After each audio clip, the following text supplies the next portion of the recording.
اگر ان کو کیا ولو بالفرض بادشاہت مل جاتی، زمین کی کوئی نہ کوئی کیا ہے اختیار مل جاتا، تو پھر یہ لوگ لوگوں کو ایک دھاگا بھی نہیں دیتے۔ یہ ہے بخیلی کی انتہا ان یہودیوں کی، ان مشرکوں کی۔ یہ حسد کرتے ہیں اس واسطے کہ کیوں اللہ نے بنی اسرائیل کو چھوڑ کر بنی اسماعیل میں نبی بھیجا۔ اتنا چڑھتے کیوں ہیں یہ اللہ کے رسول آپ سے اور صحابہ سے؟ اس واسطے کہ دراصل 2000 سال سے جو نبوت کا سلسلہ آ رہا تھا وہ تو بنی اسرائیل میں تھا، یہ کیوں بنی اسماعیل میں آیا اللہ کے رسول؟ یہ واسطے حسد۔ وَإِذَا حَكَمْتُمْ بَيْنَ النَّاسِ أَن تَحْكُمُوا بِالْعَدْلِ، دیکھو لوگوں کے درمیان اگر تم فیصلہ کرو ایمانداری کے ساتھ، انصاف کے ساتھ فیصلہ کرو۔ ان اللہ نعم ما یعظکم بہ، بے شک اللہ تبارک و تعالی تمہیں واعظ کرتا ہے بہترین واعظ۔ رب کے واعظ سے زیادہ کس کا واعظ اچھا ہو سکتا ہے؟ کہ آزادی کے بعد جب قانون کیا ہے خطرے میں پڑا اسلامی، تو چند علماء نے اپنی زندگی دے کر جد و جہد کر کے مسلم پرسنل لا بول کے بنائے، تاکہ اگر پرسنل لا پہ کوئی چاہ کے اپنا فیصلہ کرانا چاہے تو اسے کتاب و سنت سے فیصلہ مل جائے۔ لیکن یہ ہوتے ہوئے بھی بدبخت کئی مسلمان ایسے ہیں جو پرسنل لا سے نہیں کراتے اپنے معاملات، بلکہ جا کے کیا کرتے ہیں کورٹ سے کرواتے ہیں، تاکہ ان کو کیا ہے چھٹی مل جائے اس سے، شریعت سے، بعینہ ہی اسی حکم کے اعتبار سے۔ نام تو ہے مسلمان کا لیکن چاہتے یہ ہیں کہ یہ کافروں سے اپنے فیصلے کروائیں۔ اللہ کہتا ہے بدبختوں تمہیں تو حکم اصل میں یہی دیا گیا تھا کہ ان کافروں کا انکار کریں، وقد امروا ان یکفروا بہ، لیکن کیا ہے وَيُرِيدُ الشَّيْطَانُ أَن يُضِلَّهُمْ ضَلَالًا بَعِيدًا، شیطان چاہتا ہے کہ ان کو دور کی گمراہی میں لے کے چلے جائے۔ MSLI TV، رہنمائی بدلتی دنیا کے لیے۔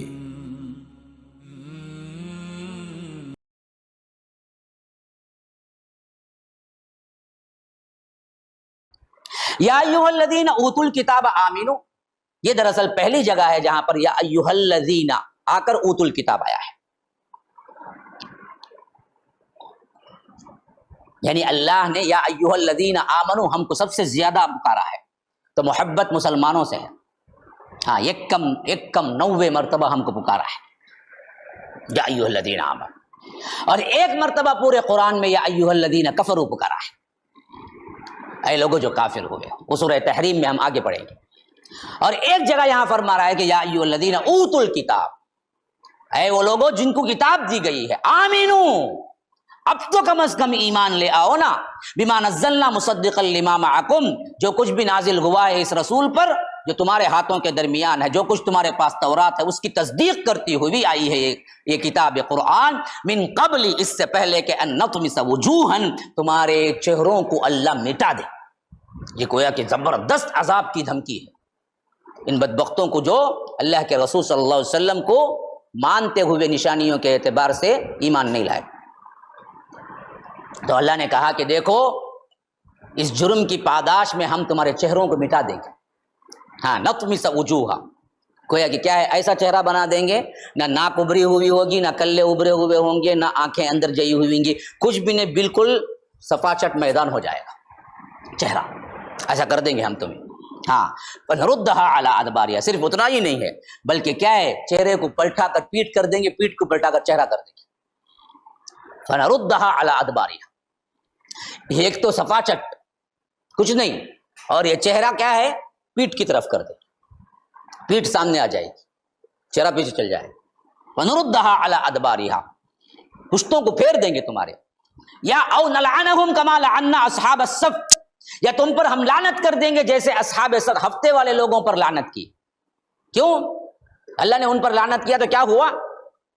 بندر بنا دیا نا اللہ تعالیٰ ان کو، کنوا قردۃ خاسئین ہم پڑھ چکے ہیں۔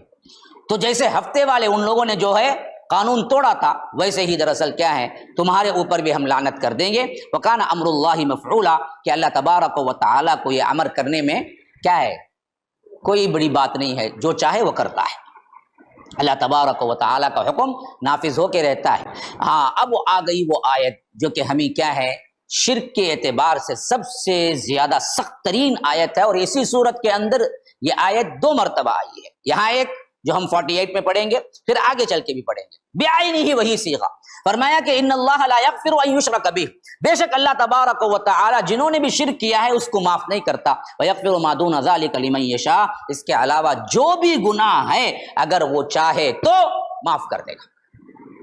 لیکن اس میں بھی کیا نہیں ہے؟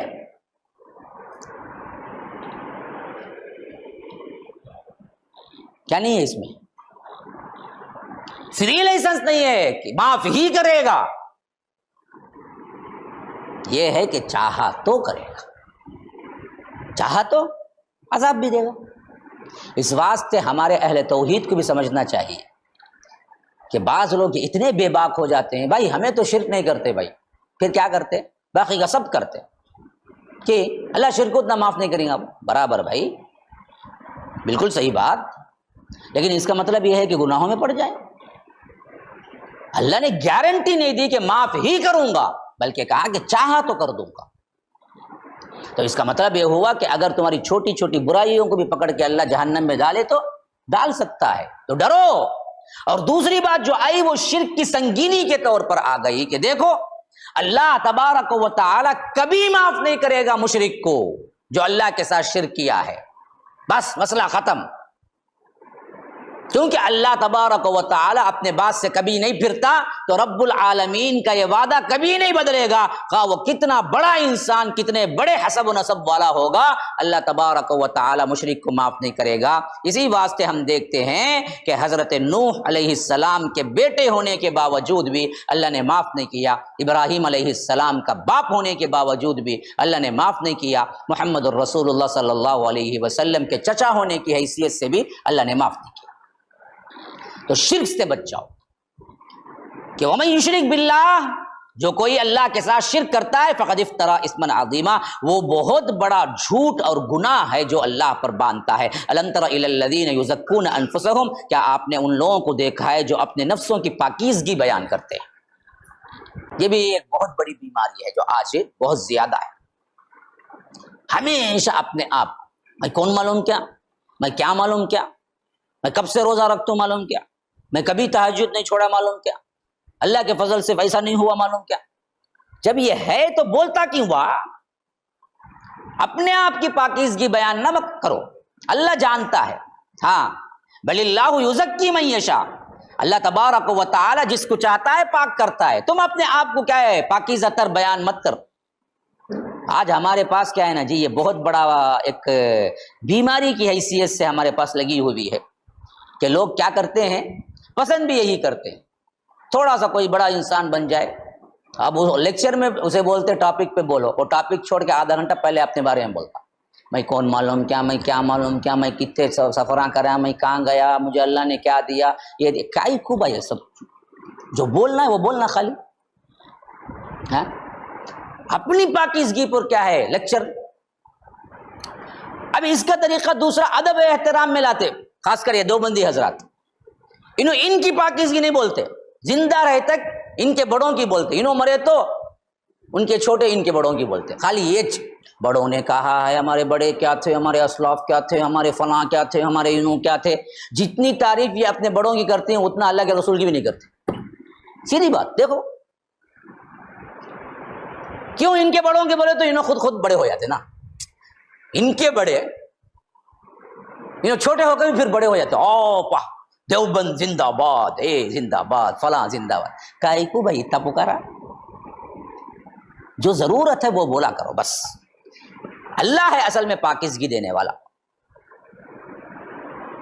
اللہ تبارک و تعالی پاکیزہ کرتا ہے جس کو چاہتا ہے. ولا یظلمون فتیلا، کہ ذرہ برابر بھی کیا ہے ظلم نہیں ہوگا کسی پر بھی، اللہ تبارک و تعالی برابر بدلہ دے دے گا. انظر کیف یفترون علی اللہ الکذب، دیکھیے کس طرح یہ اللہ تبارک و تعالی پر جھوٹ باندھتے ہیں. وکفی بہ اثما مبینا، یہی گناہ ان کے گنہگار ہونے پر کافی ہے.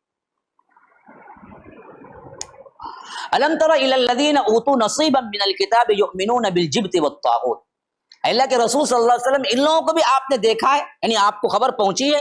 للذین اوتوا نصیبا من، آ گیا وہی جملہ جو میں نے بتایا تھا، وہ اہل کتاب جن کو ہم نے کتاب کا ایک حصہ دیا. کیوں؟ تورات ملنے والے کو بھی حصہ ہی ملا، انجیل ملنے والے کو بھی حصہ ہی ملا، ہم ہی کو پورا قرآن ملا. تو اس واسطے یہ صیغہ بار بار بیان کر رہا ہے کہ ہم نے کتاب کا ایک حصہ جن کو دیا، ان لوگوں کو آپ نے دیکھا. یؤمنون بالجبت والطاغوت، یہ ایمان لاتے ہیں جادو پر اور طاغوت پر. جبت صحیح ترین مفسرین کے اقوال کے مطابق جبت جادو ہے، یہ شیطانیت ہے.